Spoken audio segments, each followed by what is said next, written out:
महाराष्ट्राचे लाडके उपमुख्यमंत्री अजितदादांच्या निधनाने पवार युगाचा करुण अंत. बारामती विमान अपघाताचा थरार. सविस्तर वृत्तांत. महाराष्ट्राच्या राजकारणातील पॉवर हाऊस मानले जाणारे उपमुख्यमंत्री अजित पवार यांचे आज 28 जानेवारी 2026 रोजी सकाळी बारामतीत झालेल्या विमान अपघातात दुःखद निधन झाले. मिळालेल्या अधिकृत माहितीनुसार दादा मुंबईहून बारामतीला जिल्हा परिषद निवडणुकांच्या प्रचारासाठी निघाले होते. त्यांचे खासगी विमान सकाळी 8:45 ते 9:15 दरम्यान बारामती विमानतळावर उतरत असताना अचानक तांत्रिक बिघाड झाला. लँडिंग करत असताना विमानाचा तोल सुटला आणि धावपट्टी सोडून शेजारील शेतात कोसळले. विमानाने जमिनीला धडक देताच भीषण स्फोट होऊन आग लागली, ज्यामुळे विमानातील कोणालाही बाहेर पडण्याची संधी मिळाली नाही. या भीषण दुर्घटनेत अजित पवार यांच्यासह एकूण 6 जणांचा जागीच मृत्यू झालाय. मृतांमध्ये दादांचे वैयक्तिक अंगरक्षक विदित जाधव,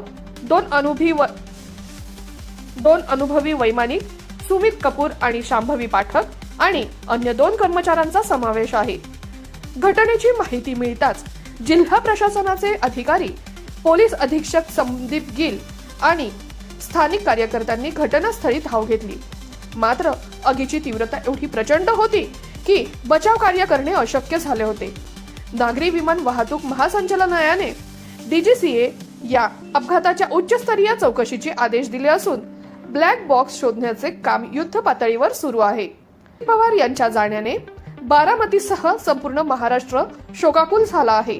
सकाळी 7 वाजता मंत्रालयात हजर होणारा शिस्तप्रिय नेता अशी त्यांची ओळख होती. प्रशासनावरील पकड आणि कामाचा झपाटा यामुळे त्यांनी राजकारणात स्वतःचे वेगळे स्थान निर्माण केले होते.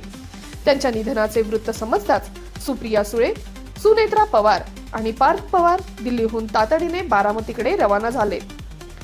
पंतप्रधान नरेंद्र मोदी आणि गृहमंत्री अमित शहा यांनी मुख्यमंत्री देवेंद्र फडणवीस यांच्याशी संपर्क साधून या घटनेबद्दल तीव्र शोक व्यक्त केला असून महाराष्ट्राने एक कार्यक्षम आणि जमिनीवरचा लोकनेता गमावलाय अशा भावना व्यक्त केल्या आहेत.